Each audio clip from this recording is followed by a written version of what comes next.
오늘은 하나님의 선물 마태복음 시온 세 번째 시간으로 두 개의 기초라는 제목으로 우리 하나님 말씀 함께 나누도록 하겠습니다. 지난주에 우리는 산상수훈의 가장 엄숙하고 어미한 말씀을 나누면서 열매가 아닌데 열매 같아 보이는 것에 대해서 우리가 함께 세 가지를 살폈습니다. 첫째는 입으로 주여 주여 부르는 것, 두 번째 선지자 노릇하는 것, 세 번째 주의 이름과 주의 이름의 능력과 권능을 행하는 것. 이런 것들이 겉으로 나타나더라도 주님과 관계없는 일일 수 있다 하는 것을 우리가 나눴는데, 이게 마지막 때로 갈수록 이런 일들은 더 심해집니다. 그래서 가짜 목사, 가짜 설교, 가짜 사역자들이 엄청나게 많아질 것이다 하는 것을 주님께서 우리에게 경고하신 겁니다. 또 우리 자신들에게도 우리는 구원받을 것이라, 주님이 나의 주님이시라 이렇게 부르고 여러 가지 많은 일을 했는데, 마지막에 주님 앞에 갔을 때 나는 도무지 너를 모르겠다 하실 수 있는 위험이 항상 있다는 것이죠. 그러니까 많은 사람이 자기 믿음이 천국 갈 만한 믿음이라 착각하다가 마지막에 당황하는 사람들이 많을 것이다 하는 주님의 엄연한 음성을 우리가 들었습니다. 그럼 도대체 누가 천국에 가는가? 21절에서 우리가 확인할 수 있죠. 나더러 주여 주여 하는 자마다 다 천국에 들어갈 것이 아니요 다만 하늘에 계신 내 아버지의 뜻대로 행하는 자라야 들어가리라. 정확하게 주님의 말씀입니다. 천국은 주님의 뜻대로 행하는 자가 들어갑니다. 그러니까 왜 그러냐? 천국은 하나님의 뜻이 다 이루어진 곳이기 때문에 당연히 하나님의 뜻대로 행하는 자, 하나님의 뜻을 이루는 자들이 천국에 들어간다는 겁니다. 그러니까 뭐 착해서 가는 것도 아니고, 주님 수백만 번 부른다고 가는 것도 아니고, 병 고쳐서 가는 것도 아니고, 귀신 쫓아낸다고 가는 것도 아닙니다. 교회 오래 다녔어도 안 되고 뇌물 같은 거 줘서도 안 되는 겁니다. 오직 하나님의 뜻대로 행하는 자들, 그 나라의 백성답게 그 나라의 백성으로 사는 자들이 들어가는 것이라 하는 것을 반드시 기억하라는 겁니다. 이 산상수훈의 마지막 부분을 통해서 주님 네 가지의 비유를 우리에게 말씀하시면서 우리에게 결단을 촉구하셨는데, 기억나실 겁니다. 첫째는 두 종류의 문과 두 종류의 길의 비유를 하셨고, 두 번째는 두 종류의 선지자에 대해서 거짓 선지자가 있고 참 선지자가 있다 하는 것을 말씀하셨고, 세 번째는 두 종류의 나무가 있다. 그래서 좋은 나무는 좋은 열매를 맺고 나쁜 나무는 나쁜 열매를 맺는다 이렇게 말씀하셨고, 마지막으로 오늘 우리가 살펴볼 비유는 두 종류의 기초에 관한 주님의 말씀입니다. 그러니까 이 비유를 마지막으로 산상수훈의 모든 설교 말씀은 이제 끝이 나게 됩니다. 자, 산상설교의 이 마지막 말씀에서 주님은 그리스도인들을 집 짓는 자들이다 이렇게 비유를 하셨습니다. 그러니까 여러분들이 집을 짓는다고 할 때 가장 최우선적으로 건축할 때 뭘 우선적으로 고려해야 될까요? 순서상 당연히 돈이겠죠. 돈이 있어야 집을 짓는데, 돈 빼고 순서상 가장 처음에 고려해야 될 건 오늘 말씀에 의하면 집안이죠. 집안. 기초를 어디에다가, 내가 어느 땅에다 집을 지을 것인가. 그러니까 이 산상설교의 마지막의 말씀에 이 산상설교가 전체 집이라면 그 집을 이제 마지막에 딱 다 짓는 부분인데, 거기서 주님은 의외로 인테리어를 말씀하시거나 마지막에 페인터를 잘 칠해야 된다 뭐 이런 거 말씀하시는 게 아니고, 집을 지을 때 가장 먼저 신경 써야 될 기초를 지금 마지막에 주님이 말씀하신다는 거죠. 그러니까 이게 뭐 무엇보다도 겉에서 보기에 뭐 튼튼하게 집을 짓는다든가 아름답게 집을 짓는다든가 뭐 내부 인테리어를 아름답게 마감을 해야 된다든가 이런 얘기를 하시는 게 아니에요. 기초가 중요하다 하는 걸 맨 마지막에 말씀하심으로써 가장 중요한 것은 기초라 하는 것을 우리 주님께서 강조하고 계시는 거죠. 뭐 내부 인테리어 중요한 거 알죠? 아름답게 마감되는 거 좋죠. 집 구조 튼튼해야 되는 거, 구조가 잘 빠져야 되는 거, 이런 거 다 중요하죠. 근데 근본적으로 그런 아름다운 집이 무너져 내리면 그게 무슨 소용이 있습니까? 바람이 불고 폭풍이 왔는데 무너졌다. 그럼 뭐 그 아름다움과 그 튼튼함이 아무런 소용이 없다는 거죠. 그래서 집을 지을 때는 근본적으로 바닥, 기초 공사가 중요하고, 어떤 터에 집을 짓는 것이 중요한가 하는 게 우리가 신경 써야 될 아주 중요한 요점이죠. 건물의 규모가 크고 높을수록 기초 공사는 더 중요하겠죠. 근데 만약에 어떤 건물을 짓는 사람이 시간 없으니까 빨리빨리 올려, 기초 공사는 맨 마지막에 해도 돼, 이렇게 집을 짓는다면 어리석은 사람이죠. 누가 건물을 그렇게 짓겠습니까? 마지막에 기초 공사합시다 이렇게 해서 일단 쌓아놓는 사람은 없죠. 마찬가지로 우리가 믿음이라는 집을 세울 때 기초를 먼저 잘 다져야 되는데 너무나 많은 크리스찬들이 마지막에 이것을 돌아보려고 하는 사람들이 많다는 겁니다. 근데 마지막에 주님의 심판 앞에서 기초가 제대로 됐는가 하는 걸 돌아보는 사람은 미련한 사람이죠.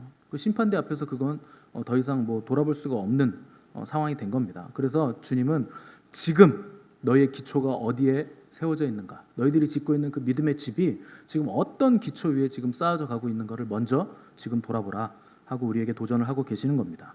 24절을 보시면 그러므로라고 시작했죠. 자, 이 그러므로는 넓게 보자면 산상수훈 설교 전체를 말하는 거예요. 그래서 산상수훈의 말씀 전체를 너희가 들었으니 그러므로의 그러므로고, 좁게 말한다면 아까 말씀드린 세 가지의 비유, 뭐 좁은 문, 좁은 길을 가야 된다. 또 좋은 나무, 나쁜 나무, 또 열매를 맺는 것, 거짓 선지자와 참 선지자, 이런 내용을 비유를 너희가 들었으니에 그러므로라고도 할 수 있습니다. 그리고 나서 이제 두 종류의 기초가 등장을 하죠. 이런 모든 말씀을 들었으니 너희는 기초가 어디에 기초에서 건물을 쌓아 지혜로운 자들이겠느냐 이렇게 물어보신 거죠. 그래서 중요한 개념이 나옵니다. 그래서 그러므로 누구든지 나의 이 말을 듣고 행하는 자는 이라고 24절에 지금 시작하죠. 그러니까 그러므로 결론적으로 나의 이 말을 듣고 행하는 자는, 그래서 중요한 두 가지 개념 나오죠. 첫 번째는 들어야 된다는 개념이 나오고, 두 번째는 행해야 된다는 개념이 나오죠. 그래서 여태까지 이 말씀을 다 들었으니 나의 이 말을 듣고 행하는 자는, 그래서 두 가지의 개념, 듣는다와 행하다라는 개념이 지금 나오고 있습니다. 그러니까 히브리적 사고에서 듣는다 하는 거, 이거 굉장히 중요한 개념이죠. 깊은 의미를 가지고 있죠. 그 유대인들이 가장 중요하게 여기는 말씀이 그 신명기 6장 4절에서 9절까지의 말씀을 굉장히 중요하게 여기는데 그걸 쉐마라고 부릅니다. 그러니까 쉐마라는 거 여러분 간판 같은 데 보면 뭐 쉐마 인테리어 이런 거 많이 보셨을 거예요. 그 쉐마가 이 신명기 6장 4절에서 9절 말씀을 쉐마라고 부르거든요. 그 쉐마는 이렇게 시작합니다. 이스라엘아 들으라. 우리 하나님 여호와는 오직 유일하시니 너는 마음을 다하고 뜻을 다하고 힘을 다하여 내 하나님 여호와를 사랑하라. 그래서 이거 히브리 원어를 보시면 어떻게 시작하냐면 이스라엘아 들으라를 쉐마 이스라엘 이렇게 시작합니다. 그러니까 쉐마는 그러니까 무슨 뜻이겠습니까? 들으라는 뜻이죠. 그러니까 듣는다는 거 굉장히 중요한 겁니다. 히브리어에서 듣는다 하는 거 행하는 걸 포함하는 거예요. 그러니까 듣기만 하는 게 아니고 그것을 듣고 행한다까지가 쉐마입니다. 우리말도 그렇죠. 엄마 말 안 들어 그러면 뭡니까? 그냥 귀로 들으라는 거 아니죠. 엄마 말 안 들을래 그러면 뭐 하라는 거? 행하라는 거죠. 그 똑같은 개념이에요. 들으라 하는 건 이걸 듣고 행하라까지의 개념을 포함하고 있다는 거죠. 그래서 하나님이 내가 거룩하니 너희도 거룩하라 이렇게 말씀하셨죠. 만약에 여러분들이 이 말씀을 듣지 않았다면, 몰랐다면 우리는 거룩하려고 애를 쓰지도 않을 것이고 뭐 몸부림치지도 않겠죠. 그래서 하나님의 말씀을 듣는다는 거 굉장히 중요한 겁니다. 말씀을 들어야 그 말씀을 따라 행할 수 있고 살아갈 수 있기 때문에, 그런 자를 하나님이 거룩하다, 의롭다 이렇게 명하시기 때문에 굉장히 중요한 거죠. 왜 하나님의 말씀을 따라 살면 거룩하다고 하시는가? 거룩하신 분은 하나님이 유일하시니까요. 그래서 우리가 그분의 말씀을 듣고 그분의 말씀을 따라 살 때 나의 말씀을 따라 행하는 너희는 거룩한 자다. 왜냐하면 나의 거룩한 말을 듣고 너희가 행했기 때문이다. 그래서 거룩이 우리에게 부여가 된다는 거죠. 그래서 여러분 듣는다는 거 굉장히 중요한 겁니다. 여러분들이 세상의 소리를 자꾸 들으면 세상의 그 가치를 따라 살게 돼 있고, 하나님의 말씀을 들으면 하나님의 가치관을 따라서 살게 돼 있죠. 근데 두 개를 다 듣는다? 그럼 어떻게 살까요? 두 개를 다 같이 살 수 있을까요? 불가능합니다. 둘 중에 하나를 선택해야 되거든요. 대개 세상을 따라가죠. 두 개를 다 들으면 절대 하나님 쪽으로 안 붙어요. 인간은 악하기 때문에 당연히 두 개를 들을 때는 세상 쪽으로 끌려가게 돼 있는 겁니다. 그래서 설교를 하다 보면 여러분들이 설교 들으시잖아요. 말씀을 들으시는데 그 듣는 사람들 태도만 봐도요, 저 사람 지금 듣고 있는지 안 듣고 있는지 딱 알 수 있어요. 제가 무슨 관심법이 있는 게 아니고 그냥 보면 알아요. 여러분 학교 선생님들도 보면 알잖아요. 학생이 공부를 하고 있는 건지 그냥 앉아만 있는 건지. 설교 말씀 듣는 태도도 똑같습니다. 어떤 사람들은요, 눈은 뜨고 있는데 자고 있어요. 눈 뜨고 자요. 그 생각이요 저기 안드로메다에 가 있어요. 그 몸만 여기 있는 거죠. 여러분, 말씀은요 집중해서 들으셔야 됩니다. 제 말을 들으라는 거 아니에요. 하나님 말씀을 들으시라는 거죠. 여러분들이 주일에 나오셨는데 말씀이 들리지 않는다, 막 졸린다, 그럼 그 심각한 문제가 있는 겁니다. 말씀을 전하는 자에게 문제가 있거나 듣는 자에게 문제가 있거나 둘 중 하나예요. 그러니까 하나님 말씀에 문제가 있든지 듣는 사람에게 문제가 있든지 둘 중에 하나죠. 여러분들이 전날 토요일날 뭘 했는지는 모르겠지만 만약에 예배 시간에 졸린다, 그럼 여러분 토요일 스케줄을, 저녁 스케줄을 다 잘라내셔야 돼요. 여러분들한테 전혀 도움이 안 되는 겁니다. 뭐 아무리 열심히 토요일 저녁에 일을 하시고 뭐 운동을 하든지 무슨 여가 생활을 하든지 뭘 하든지 간에 주일 예배 시간에 나를 졸게 만든다, 그거 하지 말으셔야 돼요. 뭐가 됐든지 간에. 그리고 주일 전날 토요일에는요 늦게까지 약속 잡아서 노는 것도 여러분 자제하셔야 됩니다. 안 그러면 여러분 습관적으로 졸아요. 피곤해요. 여러분 생각해 보세요. 여러분들이 주일 예배 말고 새벽 예배 나오시는 분들이야 상관없지만 주일 예배 말고 다른 예배 나오세요? 있어요? 없죠. 수요 예배 드리면 나오시겠습니까? 수요일 저녁에 피곤한데 여러분 나오시겠어요? 뭐 몇 명은 나오실 수도 있겠죠. 대부분 안 나옵니다. 그러면은 여러분 일주일 동안 새벽 예배 나와서 설교 듣는 것도 아니고 뭐 기도하는 것도 아니고 계속 뭐 사회 나가 있는데 주일날 와서 딱 1시간 예배 드리는데 그 중에 말씀 시간은 기껏해야 40분. 그럼 그 말씀 시간에 졸아요. 그럼 여러분 일주일 동안 말씀을 듣습니까? 안 듣습니까? 한 번도 안 듣는 거예요. 예배 시간에 나와서 앉아 있는다고 내가 예배 드렸다, 의무를 다했다, 이것만 하고 있는 거지 하나님 말씀을 듣고 있지 않는 겁니다. 거기서 졸고 앉아 있는데 무슨 하나님 말씀이 들어옵니까? 그러니까 여러분 토요일날 내가 뭘 하든지 간에 예배를 준비하려는 마음을 가지셔야지 토요일날 저녁 늦게까지 뭘 자꾸 분주하게 하시면 안 돼요. 말씀을 듣지 않으면 신앙이 절대 성장하지 않습니다. 더뎌요. 물론 졸아도 영으로 들어갈 건 들어가겠죠. 근데 훨씬 더디죠. 내가 집중해서 듣는 거하고는 다르죠. 나중에 집에 가서 유튜브로 들으면 돼요, 이렇게 생각하시는 분들 계신데, 여러분 집에서 온라인으로 듣는 거하고 현장에서 임재하시는 하나님의 그 임재 가운데 말씀 듣는 거하고 완전히 다릅니다. 여러분 온라인 예배 드려보셨죠? 첫날이야 어떻게 뭐 정자세로 듣겠지만 2주 되면 약간 옆으로 비스듬하게 예배드리죠. 3주차 되면 머리도 안 감고 드리죠. 잠옷 입은 상태에서 4주차 되면 과자 먹으면서 드리고 밥 먹으면서 드리고 5주차 되면 예배 드리다가 전화 온다고 나가서 전화 받고 예배 그 설교 들으면서 전화 받고 점점 그렇게 되게 돼 있어요. 저거 너무 내 얘기인데 집에 CCTV를 설치해 놓으셨나? 사람은 다 그런 겁니다. 하나님이 안 보신다고 생각하는 거예요. 말씀이 선포될 때 하나님의 그 임재가 있습니다. 그 현장에서 하나님이 역사하시는 그 역사가 있어요. 완전히 다른 겁니다. 그래서 말씀을 들을 때는 여러분 정신을 똑바로 차리고 집중해서 들으셔야 돼요. 자, 두 번째로, 첫 번째 중요한 것 듣는다, 들어라 하는 개념이 중요하고, 또 듣는 것은 행함을 포함하기 때문에 두 번째 중요한 개념은 행하라 하는 게 중요한 거죠. 들음이 중요한 이유는 믿음은 들음에서 나기 때문에 그렇습니다. 여러분들이 하나님 말씀 듣는 거 아무리 강조해도 지나침이 없죠. 왜냐하면 들음에서 믿음이 나기 때문에. 그래서 이제 들었으면 믿음이 생기죠. 아, 정말 그렇구나, 믿어지죠. 그러면 그 다음에는 그대로 행해야 된다는 거죠. 그래서 행하라는 게 중요한 거죠. 여러분들이 행하지 않고 계속 듣기만 하잖아요. 그럼 자신을 속이고 있는 겁니다. 자신을 속인다는 거, 이거 굉장히 무서운 거예요. 그 속인다는 게 내가 무슨 이득을 본다는 게 아니죠. 내가 괜찮은 신앙인 같게 생각이 되는 거예요. 들으면 들을수록 아는 게 많아져요, 사람이. 계속 들으니까 내가 괜찮은 사람 같죠. 그래서 여러분들이 신앙생활을 하면 할수록 내가 점점 유식해지고 뭐가 아는 게 많아지는 느낌이 계속 생기시는 분들은 여러분 조심하셔야 됩니다. 그게 속는 거예요. 아는 것을 우리는요, 내가 지금 행하는 것으로 착각합니다. 목사들도 그래요. 자기가 설교 이렇게 하잖아요. 그럼 내가 이 설교한 대로 정말 잘하고 있다고 착각합니다. 아니에요. 그렇지 않습니다. 자신을 쳐서 복종시키는 일은 목사들도 해야 되는 거예요.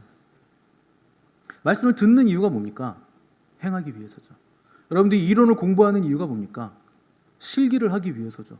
밤낮 무슨 빵 배우는 이론을 공부하고서 한 번도 빵은 안 만들어. 그걸 왜 배웁니까? 그 뭐 배우는 게 그냥 취미 생활인가요? 그거는 능력이 없어요.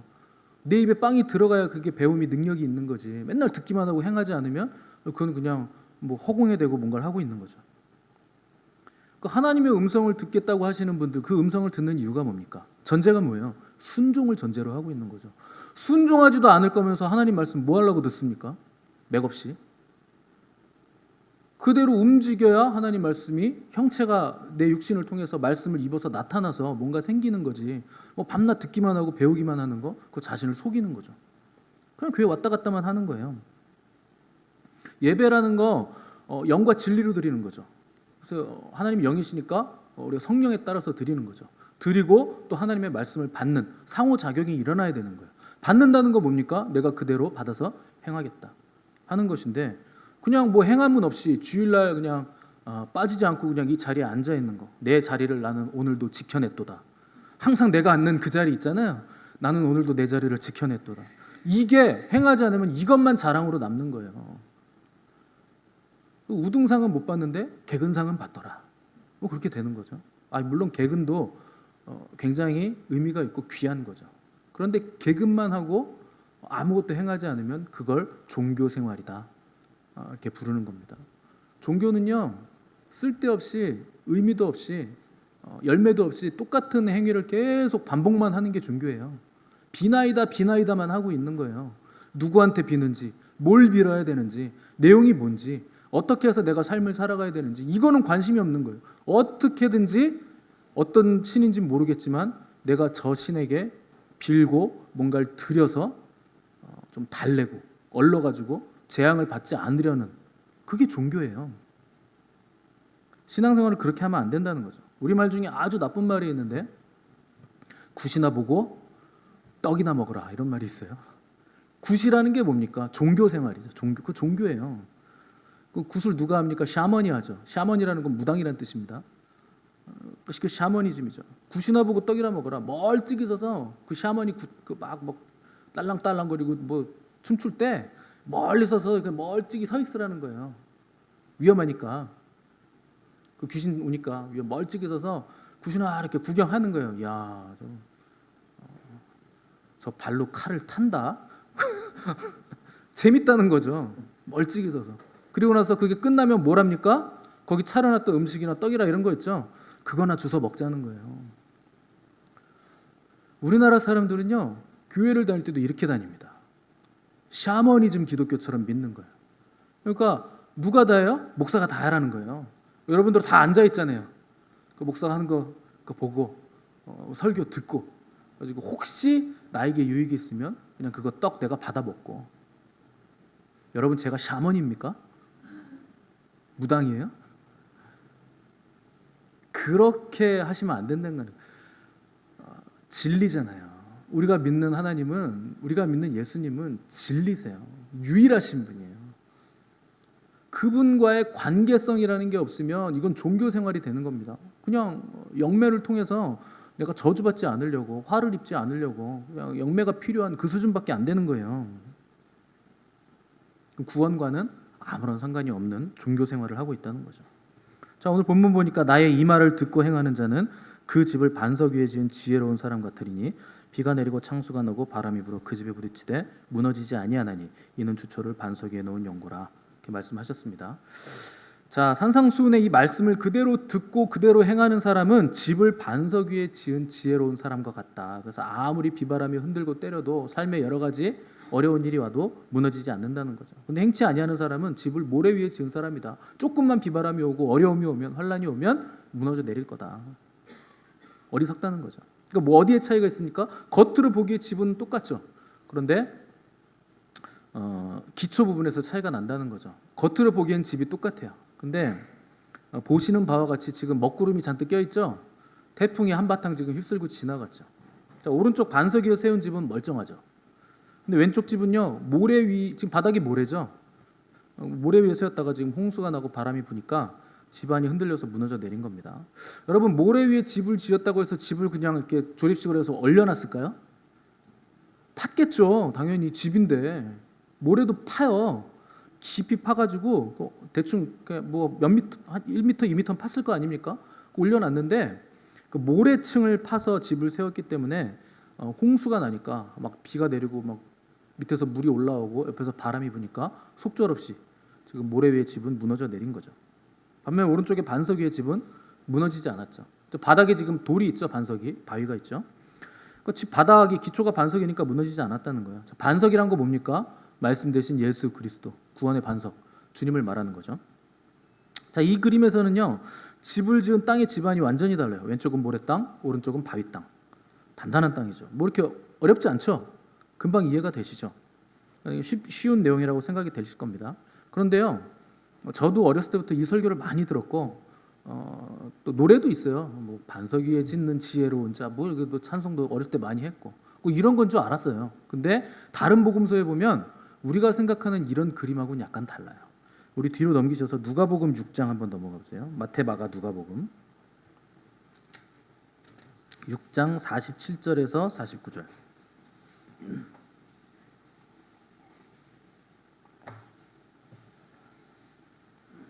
마태복음 6장 47절에서 49절.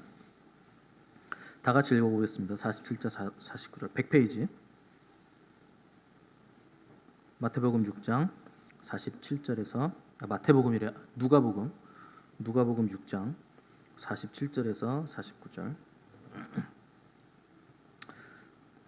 신약성경 100페이지 다 같이 읽겠습니다. 시작. 내게 나와 내 말을 듣고 행하는 자마다 누구와 같은 것을 너희에게 보이리라. 집을 짓되 깊이 파고 주추를 반석 위에 놓은 사람과 같으니 큰 물이 나서 탕류가 그 집에 부딪히되 잘 지었기 때문에 능히 요동하지 못하게 하였거니와 듣고 행하지 아니하는 자는 주추 없이 흙 위에 집 지은 사람과 같으니 탕류가 부딪힘에 집이 곧 무너져 파괴됨이 심하니라 하시니라. 아멘. 자, 누가복음을 보니까 마태복음 내용하고 약간 다르죠. 48절 보시면 듣고 행하는 사람은 어떻게 집을 지었냐면 집을 짓되 깊이 파고 주추를 반석 위에 놓은 사람과 같다 이렇게 얘기했고, 49절 보시면 듣고 행하지 않는 사람은 주추 없이 흙 위에 집을 지은 사람과 같다. 자, 마태복음하고 차이점이 보이시나요? 뭐가 차이일까요? 48절에 보니까 깊이 팠다는 거예요. 깊이 팠다. 48절 집을 짓되 깊이 파고 주추를 반석 위에 놓은 사람과 같다. 자, 마태복음에서는 이 그림과 같은 건 줄 알았어요. 그죠?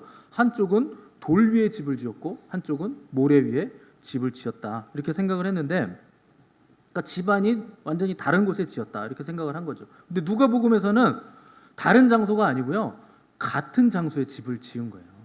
똑같은 그 모래 위에 똑같이 집을 지은 겁니다. 그런데 땅의 표면은 모래고 흙이지만 차이는 어디에 있습니까? 땅 속에 있다는 거죠. 깊이 파들어갔다는 거죠. 그러니까 이 문제는 뭡니까? 깊이 팠는가?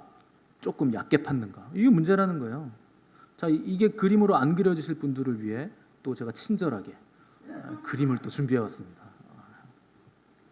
자, 아까 마태복음의 그림하고 차이점이 보이시나요? 땅의 표면이 똑같은 땅이에요. 다른 땅이 아닙니다. 문제는 깊이 파들어갔는가? 왼쪽 집은 그 반석 위에 집을 지은 사람은요, 모래층까지만 파고 들어간 게 아니고 모래와 흙과 자갈 아래 반석층까지 지하 깊은 곳까지 뚫고 내려갔다. 그래서 거기서부터 기초를 해서 집을 지었다. 모래 위에 집을 지은 사람은 그냥 모래층에 거기다가 파서 거기다가 집을 지었다 하는 것이죠. 겉으로 보기엔 같은 집이죠. 근데 보이지 않는 깊이의 영역에서는 너무나 많은 차이가 있다라는 겁니다.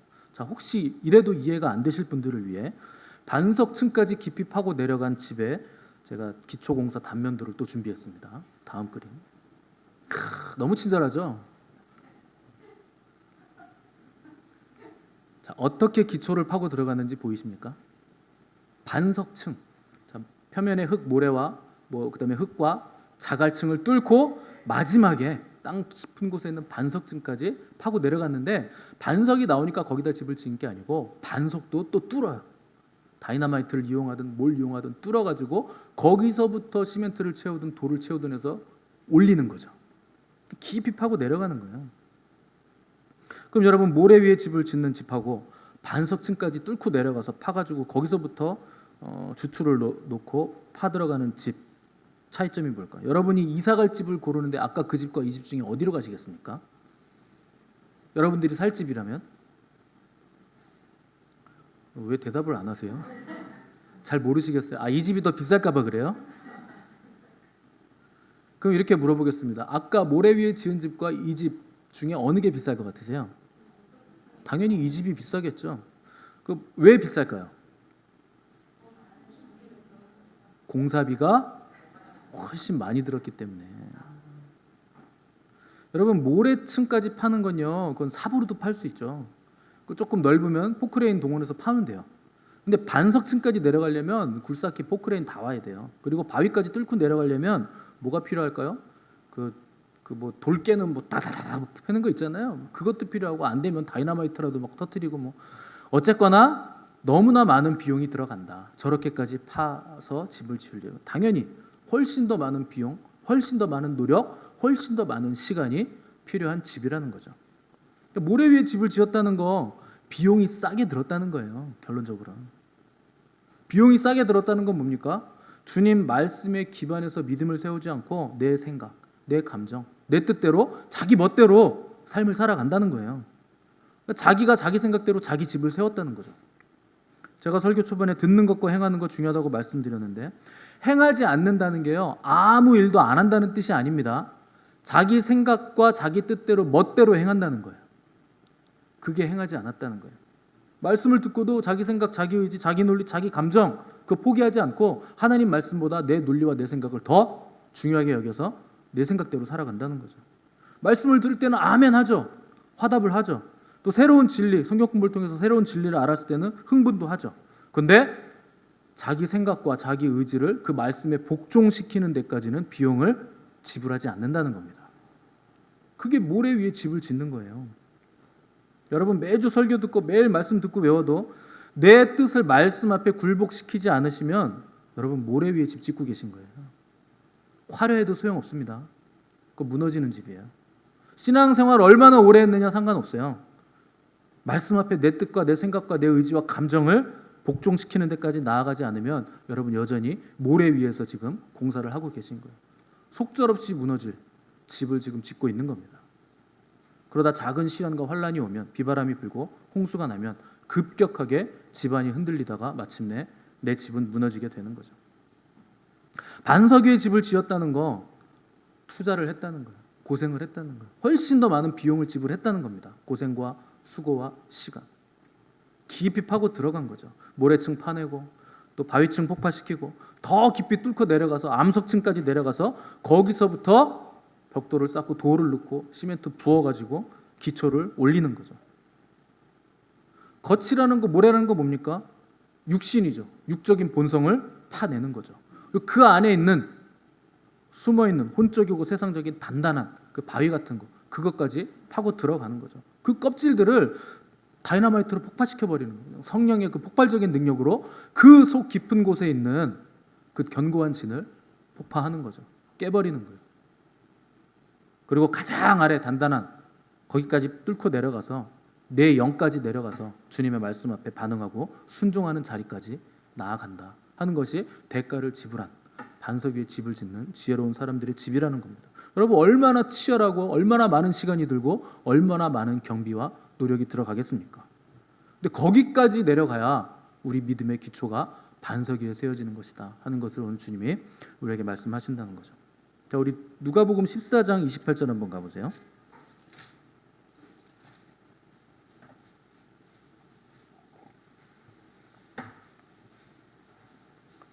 누가복음 14장 28절에서 30절 말씀, 120페이지 신약성경. 누가복음 14장 28절에서 30절 말씀 다 같이 읽겠습니다. 시작. 너희 중에 누가 망대를 세우고자 할진대 자기의 가진 것이 준공하기까지에 족할는지 먼저 앉아 그 비용을 계산하지 아니하겠느냐. 그렇게 아니하여 그 기초만 쌓고 능히 이루지 못하면 보는 자가 다 비웃어 이르되 이 사람이 공사를 시작하고 능히 이루지 못하였다 하리라. 아멘. 여러분, 예수님 믿는다는 거 무작정 믿습니다. 아멘, 할렐루야 이렇게 기뻐하면서 외치면서 그냥 덤벼드는 일이 아니라는 겁니다. 먼저 비용을 계산해 보라는 거예요. 내가 가진 돈으로 내가 이 공사를 완공할 수 있는지, 내가 끝까지 파고 들어가서 이 집을 세울 수 있는지 계산을 해보시라는 거죠. 왜요? 이 길은 쉽게 갈 수 있는 길이 아니니까. 무슨 부귀영화를 누리는 길이 아니라 자기의 목숨까지라도 희생해서 구원, 영생을 얻어야 하는 굉장히 좁디 좁은 길이기 때문에 계산을 해보라는 거예요. 근데 주님을 따르겠다고 하는 사람들이 계산도 안 해보고 그냥 무작정 덤벼요. 그래서 맨날 교회 와가지고 설교 말씀 듣고 할렐루야, 주님이 나를 구원하셨습니다, 나는 기뻐요, 맨날 이러고 그냥 행하지는 않는 거예요. 거룩한 삶을 살지는 않는 거예요. 죄 짓고 돌아다니는 거예요. 회개도 안 하고. 여러분, 그렇게 십자가를 지지도 않고 자기도 부인은 하질 않으니까 세상 사람들이 비웃는다는 거죠. 마무리도 못할 공사를 뭘라고 시작했대. 조롱한다는 거예요. 똑같이 말씀 듣고 똑같이 읽고 똑같이 예배 드리는데 왜 어떤 사람은 집이 튼튼할까요? 왜 어떤 사람의 집은 무너져 내릴까요? 듣기만 하고 말씀에 순종하진 않으니까요. 여러분, 하나님 앞에서 가장 어리석은 사람이 누군지 아세요? 하나님 말씀 들으면서 어디 한번 하나님 말씀 들어보고 괜찮으면 제가 순종할게요. 여러분, 이 사람은 미친 사람입니다. 하나님 말씀을 들어보고 순종을 해요. 그런 사람이요, 한국교회 너무 많아요. 저 목사님 말씀 내가 들어보고, 청빙하면 그러잖아요. 여러분, 청빙할 때 그 목사님의 뭘 보고 청빙을 수락합니까? 되게 설교 듣고 수락하죠. 여러분들 청빙 해본 적이 없죠? 저 올 때 한 번 했는데 그것도 여러분이 한 거 아니잖아요. 그냥 우리 은퇴 목사님이 저한테 맡겨주세요 그래가지고 그냥 어쩔 수 없이 여러분들은 숙명적으로 저를 받아들이셨잖아요. 목사님이 데려오셔가지고. 되게요, 청빙을 할 때 큰 교회들은요 설교를 듣고 청빙을 합니다. 여러분, 그것도 미친 짓입니다. 설교는요 얼마든지 잘할 수 있어요. 저라도 큰 교회에서 청빙 오면요 설교 진짜 기가 막히게 하나 아주 그냥 준비해가지고 그냥 설교로 후리면 돼요. 그냥 내가 이거 표준어 아닌데 자꾸 쓰네. 진짜 거룩한 목사인 것처럼, 진짜 성령 충만한 것처럼 연기할 수 있어요. 그거 설교요 한 번, 두 번 정도 듣고 청빙을 수락합니다. 무슨 박사학위 있다고, 외국에서 공부했다고, 무슨 외국에서 마약을 하다 왔는지, 무슨 사기를 치다 왔는지 어떻게 합니까? 설교 듣고 그걸 어떻게 알아요? 그럼 어디 한번 들어보고 괜찮으면 수락하자, 어디 한번 들어보고 괜찮으면 순종해보자. 이거 미친 사람들이에요. 이게 누구 말씀? 하나님 말씀인데 뭘 들어보고 순종을 합니까? 여기에 생명이 있는데. 이거 아니면 죽어요. 들어보고 순종하겠다니요. 그게 무슨 말씀이세요? 정신 나간 거예요. 여기 영생이 있는데 들어보고 하는 게 말이 됩니까? 여러분, 듣기만 하고 내가 내 생각하고 견줘서 내 생각 선택하고 이런 사람들요, 내가 들어보고 순종할게, 그리고 내 마음에 안 들어, 내 스타일 아니야 이러고 순종하지 않는 사람들 교회 많죠. 그걸 뭐라고 부르는 줄 아세요? 페이크 크리스찬이라 그래요. 가짜 그리스도인. 정확히 말하면 유사 그리스도인. 유사라는 게 뭡니까? 거의 비슷해요. 거의 99.9% 비슷해요. 근데 페이크예요. 거짓이에요. 겉으로 보기엔 너무나 신실해 보이죠. 너무나 열심히 신앙생활하죠. 누가 봐도 구원받은 하나님의 백성이죠. 저 사람이 구원받지 않으면 누가 구원받을까? 그게 페이크예요, 여러분. 그렇게 보인다는 게 페이크입니다. 여러분, 매주 말씀 듣고 말씀 많이 한다고 해서 말씀대로 내가 살고 있다고 착각하시면 안 돼요. 주일날 교회 와가지고 일주일에 한 번 딱 교회 오는데 40분 말씀 딱 듣고 앉아가지고 오늘 목사님 설교 찢었어, 좋았어, 엎었어 이러고 가가지고 나갈 때 목사님 오늘 좋은 말씀 감사합니다. 아니, 그럼 목사가 좋은 말씀 하지 그럼 뭐 웃기는 말씀 합니까? 당연히 목사는 좋은 말씀 해요. 좋은 말씀이라고 감탄하고 집에 가는 거 아무 소용없어요. 자기 생명을 걸어서 거기 순종하려고 하시는 자세가 있어야 돼요. 여러분 자신들을 돌아보실 때 여러분들은 어디에 집을 짓고 계신 것 같으세요? 예수 그리스도께서 성령을 통해서 내 안에 계시고 그분의 말씀이 내 안에 있고 내가 그 말씀에 순종하는 삶을 살 때 여러분들은 반석 위에 집을 짓고 계신 거예요.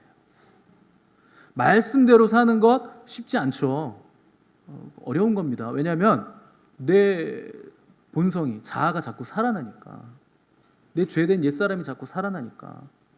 그 바울 같은 사람마저도 나는 날마다 죽는다고 그럴 정도로 날마다 살아나니까요.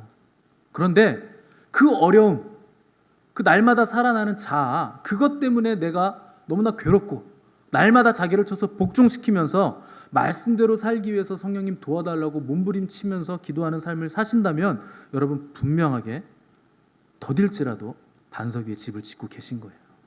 왜 결과가 보이지 않을까요? 깊이 파들어가야 되니까. 너무 오래 걸리는 거죠. 그러나 여러분은 분명하게 반석 위에 집을 짓고 계신다는 겁니다. 그런데 선포된 말씀대로 행하지도 않고 죄를 떡 먹듯이 짓고 거짓말하고 사기치고 속이고 연기하고 유사 그리스도인, 페이크 크리스찬으로 삶을 살면, 말씀보다 내 생각이 더 앞서 나가면, 말씀을 들을 때는 아멘 하는데 교회 문 밖에 나가면 순종하지 않는 삶을 산다. 모래 위에 지금 집을 짓고 있는 거죠. 무주공사 아니에요. 그냥 무너지는 겁니다. 시대가 바뀌었으니까 너무 그렇게 원론적인 얘기하지 마세요. 시대가 어느 시대인데, 세태와 풍조가 바뀌었잖아요. 요 분당이와 큰 교회, 거기 그 부목사가 또 한 번은 대세는 넘어갔다, 동성애는 이제 교회가 죄라고 얘기하기에는 대세는 넘어갔다, 이따위 얘기를 설교 시간에 하는 바람에 난리가 났었죠. 그런데 그 교회 담임 목사는 또 그걸 또 감싸고. 여러분, 대세가 바뀌고 세태가 넘어가고 다 소용없어요. 중요한 건 뭡니까? 하나님의 말씀이죠. 하나님의 말씀은 진리고 진리는 변하지 않습니다. 어제나 오늘이나 영원토록 진리는 변함없는 거예요. 주님을 진정으로 사랑하면 주님의 말씀에 순종하게 되어 있습니다. 범사에 주님을 내가 기쁘시게 하고 싶기 때문에, 사랑하니까 그분 기쁘시게 하고 싶은 간절한 마음의 소원, 뜨거운 마음의 소원이 있기 때문에 그분 말씀이라면 뒤도 안 돌아보는 거예요. 그냥 목숨 걸고 말씀에 순종하는 거예요. 누가 천국에 들어갑니까? 아버지의 뜻대로 행하는 자들이 들어갑니다. 이게 구원이에요. 아버지의 뜻대로 행하는 거, 이게 구원입니다. 생각교 입으로 나는 다 사람들이요, 저 하나님 믿어요, 교회 다니는 사람들 다 그래요, 저 하나님 믿는데요. 여러분, 하나님은요 이슬람도 믿고요 천주교도 믿어요. 여러분만 믿는 거 아니에요. 생각으로는 누가 못 믿습니까? 말로는 믿는다고 누가 선포를 못합니까? 그러나 나더러 주여 주여 하는 자마다 다 천국 가는 거 아니다. 누가 들어갑니까? 아버지의 뜻대로 행하는 자가 들어가는 거예요. 믿음은 관념이 아닙니다. 그리스도의 말씀을 믿는 것이고 그 말씀을 품고서 그 말씀대로 살아가는 게 믿음이에요. 행함 없이 은혜로만 천국 간다고요? 그런 사람들은요 자기도 천국 못 가고 남도 천국 못 가게 만듭니다. 아니 목사님, 당연히 은혜로 가는 거 아닙니까? 은혜로 가죠. 그런데 말씀을 잘 보세요. 너희가 그 은혜로 인하여 믿음으로 말미암아 구원을 받았다 그래요. 은혜로 구원받은 거 아닙니다. 믿음으로 구원받는 거예요. 은혜라는 건 뭡니까? 다 죽어야 되는데 너희가 살 길을 내가 열어놨다. 그게 은혜예요. 그거를 믿어야 그 믿음으로 구원을 받는 겁니다. 그런데 그 믿음은 반드시 뭘 수반합니까? 행함을 수반하죠. 믿음과 행함은 하나예요. 듣기만 해서 자신을 속이면 안 됩니다. 그래서 구원을요 여러분 사람에게 의탁하시면 안 돼요. 교회에 의탁해서도 안 되고 목사에게 의탁하셔도 안 됩니다. 구원은 예수 그리스도와 그분의 말씀에 의탁을 하셔야 되는 거예요. 그 말씀을 행하셔야 되는 거예요. 오늘 말씀을 통해서 지금까지 종교 생활을 해왔던 분들 회개하시기 바랍니다. 샤머니즘처럼 믿었던 분들, 페이크 크리스찬으로 살아오셨던 분들, 말씀을 듣기만 하고 행하지는 않아서 자신을 속여왔던 분들도 오늘 회개하시기 바랍니다. 산상설교의 이 모든 말씀들은요 천국 백성이 집을 지을 수 있는 재료들을 주신 거예요. 누구에게나 똑같이 주어진 재료죠. 그런데 엉뚱한 기초의 집을 짓느라고 이걸 다 소비하고 허황된 데 다 쓴다는 거죠. 여러분, 말씀을 듣고 행하심으로 견고한 반석 위에 영원히 무너지지 않는 집을 건축하시는 성도들 되시기를 바라고, 또 아버지의 뜻대로 행하여 다 천국에 들어가시는 저 여러분 되시기를 간절히 바랍니다. 함께 기도하겠습니다.